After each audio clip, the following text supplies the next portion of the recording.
नई नौकरियों को हरी झंडी। नमस्कार, आप देख रहे हैं दिव्य हिमाचल टीवी।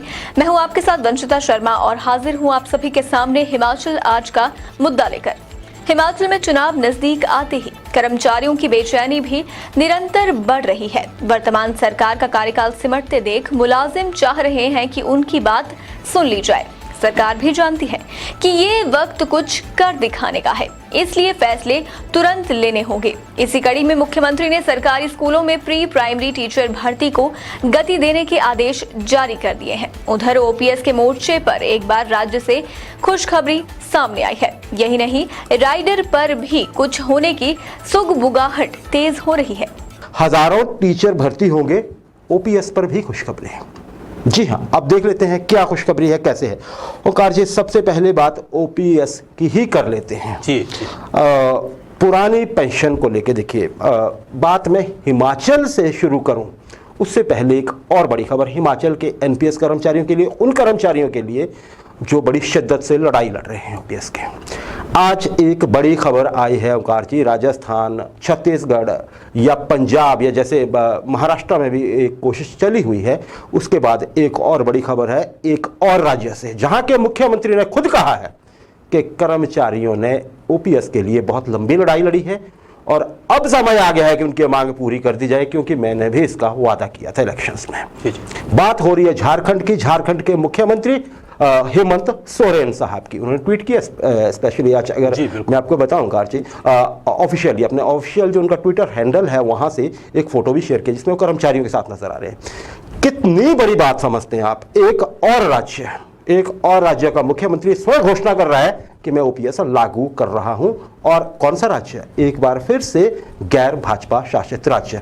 कितनी बड़ी खबर समझते हो? बहुत बड़ी खबर है अनिल जी। जैसे आपने जिक्र किया कि छत्तीसगढ़, राजस्थान और पंजाब तैयारी कर रहा है, और आज झारखंड की आपने एक बहुत बड़ी खुशखबरी जो है अपने कर्मचारियों को दी है। तो इस तरह से अगर भाजपा शासित राज्य भी इस तरह का कदम उठाएं, गैर भाजपा शासित राज्यों में ये हुआ है, लेकिन भाजपा शासित भी उठाएं तो तो अगर वो भी उठाएं तो कर्मचारियों की जो एक समस्या है, कर्मचारियों की जो पीड़ा है, उनके परिवारों का जो पालन पोषण है, उसकी बहुत बड़ी जो है चिंता खत्म हो सकती है। और आने वाले समय में एक सुखद परिस्थितियां जो हैं वो सरकारों के सामने पैदा होंगी। सुखद परिस्थितियां पैदा होंगी, ओंकार जी आपने बिल्कुल सही कहा। देखिए, ये ऐसा नहीं है कि छत्तीसगढ़ दूर के, झारखंड दूर की बात है, छत्तीसगढ़ से भी आगे जाके बात ये है कि भाजपा पे दबाव बढ़ता जा रहा है। भाजपा कौन? जिसकी केंद्र में सरकार है, बहुत मजबूत सरकार है, जिसके केंद्र में दबाव निरंतर बढ़ता जा रहा है जैसे जैसे गैर भाजपा शासित राज्य ओपीएस लागू कर रहे हैं। क्या संदेश जा रहा है? संदेश ये जा रहा है कि भाजपा नहीं कर सकती, हम कर सकते हैं। जी बिल्कुल, यही है ओंकार जी। बिल्कुल। हम देखें तो हिमाचल में भाजपा की सरकार है, और हमने कई बार ये अपने दर्शकों से कहा है कि ऑफ द रिकॉर्ड सरकार में कई लोग चाहते हैं कि योजना लागू हो जानी चाहिए, लेकिन हाथ बंधे होते हैं, है ना। मुख्यमंत्री साहब खुद कई बार इशारा दे चुके हैं। अभी रिसेंटली उन्होंने मंडी में कहा है कि हम इस पे सोच विचार कर रहे हैं, गंभीरता से सोच रहे हैं। ओंकार जी, क्या लगता है आपको कि ये शनै शनै, अब शनै शनै कि अब तो हम ये कहेंगे कि स्विफ्टली बढ़ रहा है प्रेशर हिमाचल सरकार पे भी कि कुछ जल्दी सोचे, क्या आपकी राय है? बिल्कुल, जो दबाव है अनिल जी, बहुत बड़ा दबाव है, निरंतर बढ़ता जा रहा है। हर रोज़ कहीं ना कहीं जो है धरने प्रदर्शन हो रहे हैं। आज हम दर्शकों को सोलन का एक हाल सुनाते हैं। तो सोलन में जैसे उनका एक नारा था, एक ही लक्ष्य एक ही नारा, पुरानी पेंशन हक हमारा। तो इस तरह के झंडे और बैनर आज एक बार फिर सोलन में लहराते हुए देखे गए हैं। न्यू पेंशन स्कीम कर्मचारी एसोसिएशन सोलन की ओर से आज सोलन शहर में पेंशन संकल्प रैली निकाली गई है। और इस रैली में सोलन समेत पूरी राज्य की कार्यकारिणी के जो पदाधिकारी थे वहां पहुंचे हुए थे, और हजारों कर्मचारियों ने सोलन में ओल्ड पेंशन स्कीम के लिए आवाज बुलंद की है। जी सही है। और इन सभी ने एक आवाज में कहा है कि अगर सरकार चाहती है कि 3 मार्च का जो प्रदर्शन हुआ था उसको नहीं दोहराना चाहती है सरकार। आपको याद होगा कि 3 मार्च को एक बहुत बड़ा प्रदर्शन जो था, एक तरह से वो प्रदर्शन जो था वो हिंसक हो गया था। पुलिस की लाठियां वहां पुलिस को कंट्रोल करना हाँ, पड़ा। बल प्रयोग हुआ था, बाद में FIR हुई थी NPS कर्मचारियों। तो इस तरह की चेतावनी आज कर्मचारियों ने वहां दी है। उन्होंने कहा कि हम पूरे जो है जिला स्तर पे, आपको मालूम है कि पहले इन्होंने किन्नौर में रैली की, फिर चंबा में रैली की, फिर हमीरपुर में रैली की और आज सोलन में ये पहुंचे हुए हैं। तो इनका कहना है कि अगर इस तरह का एपिसोड नहीं दोहराना चाहती है सरकार तो मानसून सत्र जो है उसका जो संचालन होगा उसको बाधित नहीं करवाना चाहती है। तो उससे पहले सरकार जो है OPS के ऊपर कोई निर्णय ले। हाँ, OPS पे देखिए ओंकार जी, हिमाचल की आपने बात शुरू की और सोलन का जिक्र किया, सही बात है। देखिए आज आपने भी एक नारे का जिक्र किया, एक नारा देखिए बड़ा इमोशनल नारा लगाया कर्मचारियों ने आज, शौक नहीं मजबूरी है, पुरानी पेंशन जरूरी है। मजबूरी कैसे है, सब हम चर्चा करते आए हैं। माननीयों को भी इसीलिए पेंशन मिलती है और बाकी लोगों को भी। बुढ़ापा जब आता है ओंकार जी, जब आदमी का शरीर ऐसा नहीं रह जाता है कि वो और काम कर सके, तो फिर थोड़ा सा ये जो उन्होंने काम किया होता है उसके बदले में जो उनके भी पैसे काटे गए होते हैं, आधे पैसे कम से कम, उसके एवज में कर्मचारियों को सरकार की तरफ से कुछ पैसे दिए जाते हैं ताकि वो सम्मानपूर्वक जीवन व्यतीत कर सके। और ये सरकार के कर्मचारी होते हैं तो जिम्मेदारी भी सरकार की बनती है। यही हक कर्मचारी चाहते हैं हिमाचल में भी। और देखिए जैसे हमने जिक्र किया, झारखंड भी उन राज्यों में जुड़ने जा रहा है जहां पे OPS लागू होने जा रही है। हमने यही कहा। देखते अभी क्या आपने जिक्र किया मानसून सत्र का। यस, NPS कर्मचारियों ने कहा है कि अगर हमारी मांग नहीं मानी जाती है, OPS हमें नहीं दिया जाता है हिमाचल की वर्तमान सरकार की ओर से, तो फिर हम परिवार के सदस्यों के साथ शिमला पहुंचेंगे। देखिए स्ट्रेटेजी कोई अगर देखा जाए तो बड़ी सोच समझ के बनाई गई ओंकार जी। जब कर्मचारी पिछली बार खुद पहुंचे थे तो डायरेक्ट पता था कि ये लोग हैं जो जिनके ऊपर कार्रवाई भी हो सकती है। देखिए जब परिवार के लोग होंगे ना साथ में, और एक मैसेज ये कन्वे किया जाएगा कि देखिए ये वो लोग हैं जिनके लिए हमें पेंशन की ज़रूरत है, तो आप हम पे कार्रवाई करते हैं तो इन पे भी कर दीजिए, और वो इकट्ठा जरा ज़्यादा हो सकता है, मैसेज काफ़ी बड़ा हो जाएगा ओंकार जी। तो इसलिए NPS का आंदोलन जोर पकड़ता जा रहा है। देखते हैं आगे किस तरफ बढ़ेगा। एक और बड़ा घटनाक्रम हुआ है ओंकार जी, बात शिमला की ही है। आज NTT नर्सरी टीचर्स ट्रेनिंग जिन्होंने की है, इनमें महिलाएं हैं, वो आज शिमला पहुंची थी ओंकार जी। जी। शिमला पहुंचती हैं, ओकओवर पहुंचती हैं, मुख्यमंत्री जयराम ठाकुर साहब के सरकारी आवास पे पहुंचती हैं। वहां पे वो अपनी मांग रखती हैं और फिर एक खुशखबरी मिलती है उनको मुख्यमंत्री साहब की तरफ से। क्या घटनाक्रम है, क्या हुआ, आप सिलसिलेवार बताइए सर। बिल्कुल जी, NTT के लिए नई शिक्षा नीति में 2 साल का डिप्लोमा अनिवार्य कर दिया गया है और इससे पहले ये मात्र 1 ही साल का डिप्लोमा सर्टिफिकेट हुआ करता था। जी। और इसे मान्यता प्राप्त थी।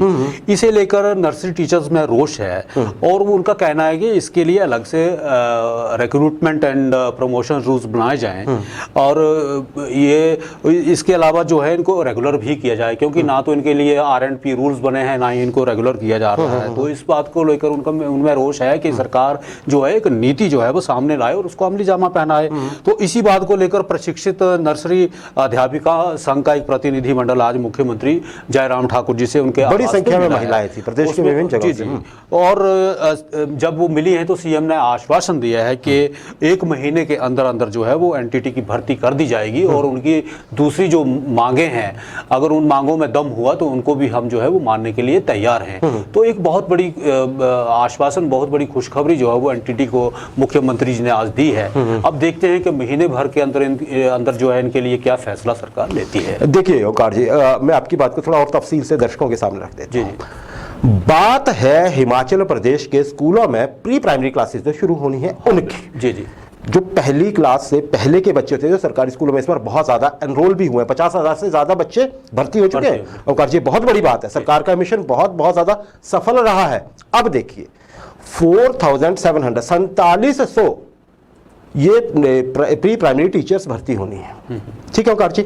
इसके लिए केंद्र सरकार ने बाकायदा पैसा दे रखा है, पैसा सरकार के पास पड़ा है।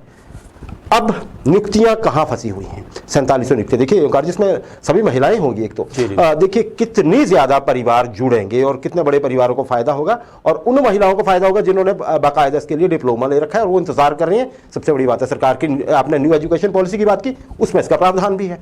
अब इसमें national council of teachers education जो है उसने एक बात कही है कि जब भी आपने प्री प्राइमरी टीचर्स रखने हैं, आपने कुछ चीज़ें देखनी है। उनमें एक चीज़ थी कि 2 साल का डिप्लोमा हो। और जहां से ये आपने डिप्लोमा किया है वो संस्थान जो है वो प्रॉपरली रिकॉग्नाइज्ड हो NCTE से। अब देखिए यहाँ पे क्या बात आती है ओंकार जी, हिमाचल में बहुत सी महिलाओं ने ये डिप्लोमा लिया है, लेकिन ये डिप्लोमा अधिकतर के पास है 1 साल का। बिल्कुल। दूसरी कंडीशन ये है कि जब ये संस्थान खुले थे हिमाचल में, बहुत सी जगह पे एनटीटी होती थी, तब नर्सरी टीचर ट्रेनिंग बोलते थे इसको। एनटीटी का जो भी डिप्लोमा लिया है उन्होंने, उनमें ये उस समय किसी ने नहीं देखा कि NCTE से ये है भी रिकॉग्नाइज्ड या नहीं है। सबको लगता था कि ये नया कोर्स है तो रिकॉग्नाइज्ड होगा ही। अब जब नई एजुकेशन पॉलिसी आई तो सरकार के सामने या विभाग के शिक्षा विभाग के सामने बात आ गई कि NCTE की गाइडलाइंस भी माननी है। जब गाइडलाइंस माननी है तो चेकिंग होगी, सबकी चेकिंग होगी, तो ये पाया जा रहा है कि अधिकतर संस्थान जो थे वो उस समय पे वो नहीं थे, मान्यता प्राप्त नहीं थे। अब दूसरी बात, बहुत सी महिलाएं जो है 45 साल तक की उम्र की महिलाओं को ही इसमें नियुक्त किया जा सकता है। बहुत साल हो गए महिलाओं को, 2-2 दशक हो गए इस डिप्लोमा को किए हुए, बहुत सारी ओवरेज भी हो गई है। अब ओंकार जी, उसके बाद किसी ने डिप्लोमा ये लिया नहीं, अब ये पद भरने हैं और ये सारी कंडीशंस फॉलो करनी है, तो आपके पास नर्सरी टीचर ट्रेनर होंगे ही नहीं, जिन्होंने ट्रेनिंग क्या रखी होगी, वो महिलाएं नहीं होंगी। इसलिए आज ये महिलाएं मुख्यमंत्री साहब के पास गई कि देखिए जी हमें रिलैक्स करिए महाराज। आपने बता ही दिया उन्होंने क्या कहा, 1 साल के डिप्लोमा को मंजूरी दी जाए, वैलिड किया जाए उसको, ये शर्त रिलैक्स की जाए कि वो वहीं से मान्यता प्राप्त हो NCTE से ही, क्योंकि डिप्लोमा तो इनके पास अल्टीमेटली है ही और उन्होंने वो पढ़ा भी है जो NCTE का कोर्स था। साथ में आपने बताया RNP रूल्स बने, क्योंकि इसको पॉलिसी के तहत जो है ये माना जा रहा है कि 10,000 रुपये इनको महीने दिए जाएंगे, जो कि अभी प्रावधान ऐसा लगता है कि सरकार की ओर से किया जा सकता है। तो इन 3 चीज़ों पे बात हुई और मुख्यमंत्री साहब ने इनकी बात बहुत ध्यान से सुनी। देखिए मैं उस पर भी आगे आता हूँ। तो मुख्यमंत्री साहब ने आदेश दिए हैं अफसरों को, संबंधित अधिकारियों को कि देखिए इस पर तुरंत फैसला लिया जाए, और फैसला ही नहीं लिया जाए, इस मामले पर डिस्कशन कीजिए, जहाँ भी बात करनी है, दिल्ली बात करनी है, NCTE से बात करनी है, करिए, इन चीज़ों को सुलझाइए और तुरंत मंत्रिमंडल की बैठक में ये मामला लेके आइए, मैं इसे मंजूरी दूंगा। और उन्होंने साथ ही साथ ये काम करके, बहुत बड़ी बात है, 1 महीने में भर्ती शुरू कर दी जाए। जी बिल्कुल। और अगर ऐसा होता है तो ये बहुत बड़ा तोहफा होगा उन महिलाओं के लिए जो वर्षों से इंतजार कर रही हैं नौकरी का। सिर्फ वैसा ही नहीं, उन अभिभावकों के लिए भी तोहफा है जिन्होंने सरकार के पे नई एजुकेशन पॉलिसी पे विश्वास किया और अपने बच्चों को प्री प्राइमरी क्लासेस में सरकारी स्कूलों में भर्ती करवाया है। तो ये 2 वे प्रोसेस है, एक और सबका फायदा है इसमें। और अगर ऐसा हो जाता है तो ये बहुत बड़ी अचीवमेंट होगी सरकार की, बताने के लिए, खासकर महिलाओं के लिए सरकार कर रही है, किराया आधा कर रही है ओंकार जी, अभी वो जुलाई से लागू हो जाने वाला है बसों में। और अगर ये भी होता है तो एक बड़ा तोहफा होगा महिलाओं के लिए सरकार की ओर से, और शिक्षा विभाग के लिए भी, और अगर आप कहिए तो शिक्षा के लिए भी।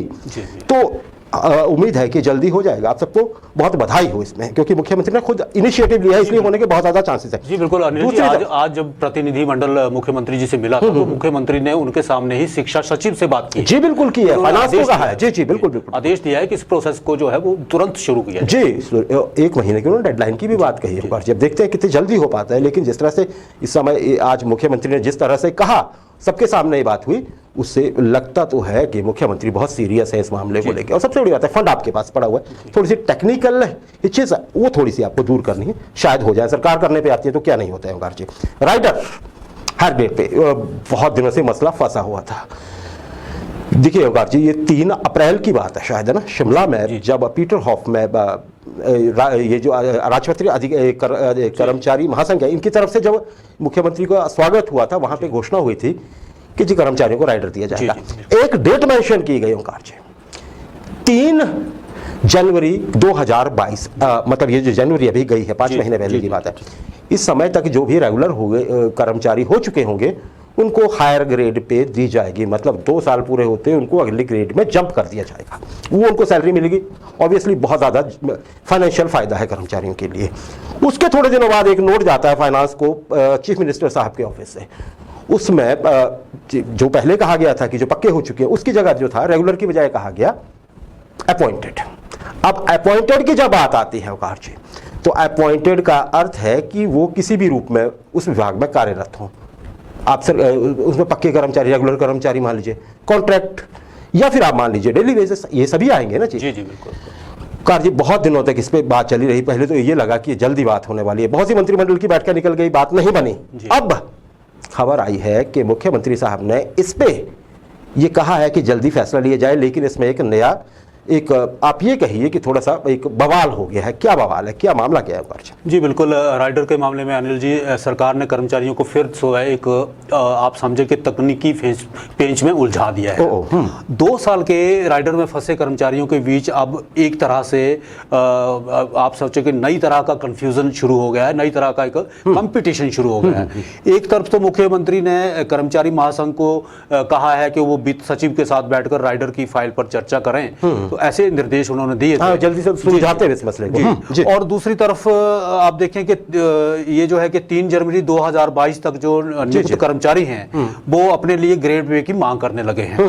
तो अब उलझन ये है कि 3 जनवरी तक रेगुलर के साथ ही जो 3 जनवरी तक नियुक्त हुए कर्मचारी हैं वो भी राइडर की मांग करने लगे हैं। वो भी बोल रहे हैं कि हमें हायर, जाहिर है नोट में ऐसा ही लिखा गया था। जी, हम सबने यहाँ बताया था ऑफिशियल। तो ऐसे में अब ये मुद्दा जो है सुलझने के बजाय उलझन की ओर जो है वो बढ़ता हुआ नजर आ रहा है। अब फाइनेंस इसमें क्या फैसला लेता है, या मुख्यमंत्री से फर्दर आदेश क्या जाते हैं, या कर्मचारी महासंघ इस मामले में और मुख्यमंत्री के पास जो है वो आग्रह करता है, तो ये बड़ी एक आप समझिए कि खिचड़ी जैसा एक जो है वो बनते जा रहा है। खिचड़ी इसलिए बनती जा रही है क्योंकि देखिए, एक तरफ तो कर्मचारियों का ये कहना है कि आपने एक शब्द यूज किया था, नियुक्त।